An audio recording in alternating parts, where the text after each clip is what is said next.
प्रिय विद्यार्थियों, आज हम कक्षा 10वीं की हिंदी की पाठ्य पुस्तक क्षितिज के पाठ 8 कन्यादान कविता, जिसके कवि हैं ऋतुराज, को पढ़ेंगे भी और समझेंगे भी। पाठ का सार है कि इस कविता में कवि ने माँ की उस पीड़ा को व्यक्त किया है जब वह अपनी बेटी को विदा करती है। उस समय माँ को लगता है कि जैसे उसने अपने जीवन भर की पूंजी गंवा दी है। माँ के हृदय में आशंका बनी रहती है कि कहीं ससुराल में उसे कष्ट तो नहीं होगा। अभी तो वो भोली है। विवाह के बाद वह केवल सुखी जीवन की कल्पना कर सकती है, किंतु जिसने कभी दुख नहीं देखा, वह भला दुख का सामना कैसे करेगी। कवि कहता है कि सुख सौभाग्य को वह अबोध बेटी पढ़ सकती है, परंतु अनचाहे दुखों को वह पढ़ और समझ नहीं सकती।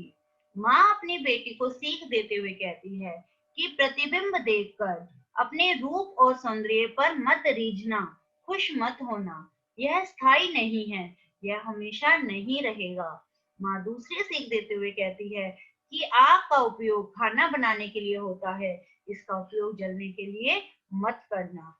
तीसरी सीख देते हुए माँ कहती है कि वस्त्र और आभूषणों को ज्यादा महत्व मत देना। ये तो स्त्री जीवन के बंधन हैं, इनसे ज्यादा लगाव अच्छा नहीं है। माँ कहती है कि लड़की होना कोई बुराई नहीं है, परंतु लड़की जैसी कमजोर और असहाय मत दिखना। जरूरत पड़ने पर कोमलता, लज्जा आदि से को परे हटाकर अत्याचार के प्रति आवाज उठाना। यह सब इस कविता में बताया गया है। आइए अब हम इसके प्रश्न अभ्यास को करते हैं। पहला प्रश्न है कि आपके विचार से माँ ने ऐसा क्यों कहा कि लड़की होना पर लड़की जैसी मत दिखाई देना। उत्तर एक, इन पंक्तियों में लड़की की कोमलता और कमजोरी को स्पष्ट किया गया है। लड़की की कोमलता को उसका सबसे बड़ा गुण माना जाता है, परंतु लड़की की माँ उसे लड़की जैसा दिखने अर्थात अपनी कमजोरी प्रकट करने से सावधान करती है, क्योंकि कमजोर लड़कियों का ही शोषण किया जाता है। प्रश्न नंबर 2 है कि आग रोटियां सेकने के लिए है, जलने के लिए नहीं। इसका पहला पार्ट है कि इन पंक्तियों में समाज में स्त्री की किस स्थिति की ओर संकेत किया गया है। उत्तर 2 क, इन पंक्तियों में समाज द्वारा नारियों पर किए गए अत्याचारों की ओर संकेत किया गया है। वह ससुराल में घर और गृहस्थी का काम संभालती है, सबके लिए रोटियां पकाती है, फिर भी उसे अत्याचार सहना पड़ता है, उसे अग्नि में जला दिया जाता है और नारी का जीवन कष्टों से भरा होता है। प्रश्न 2 का दूसरा पार्ट है कि माँ ने बेटी को सचेत करना अर्थात सावधान करना क्यों जरूरी समझा।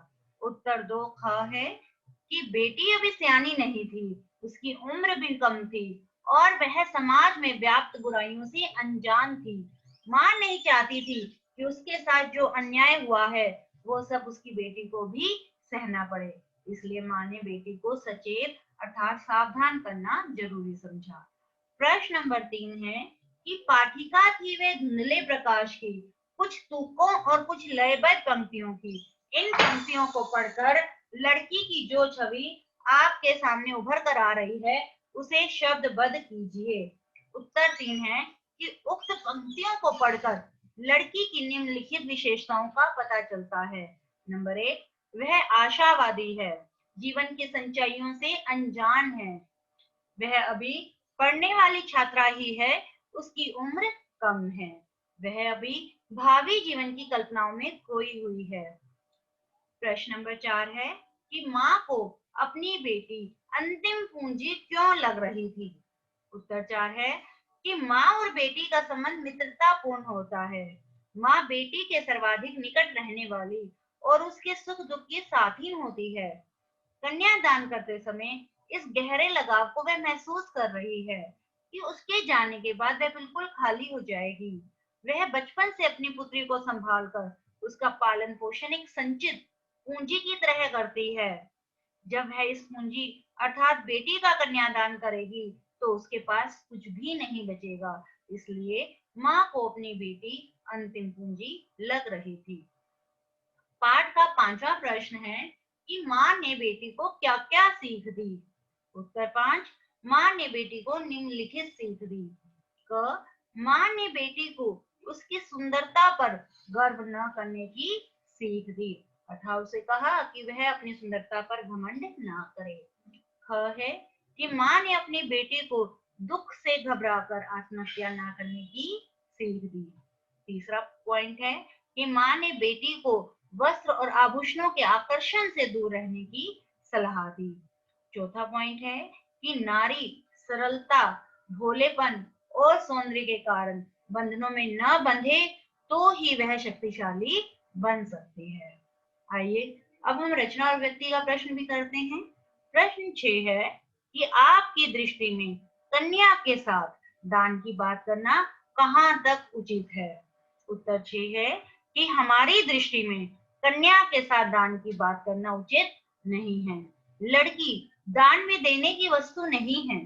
शादी के समय अन्य वस्तुएं तो दान में दी जाती हैं, परंतु कन्या कोई वस्तु या द्रव्य नहीं है, वह भी पुरुष के ही समान है।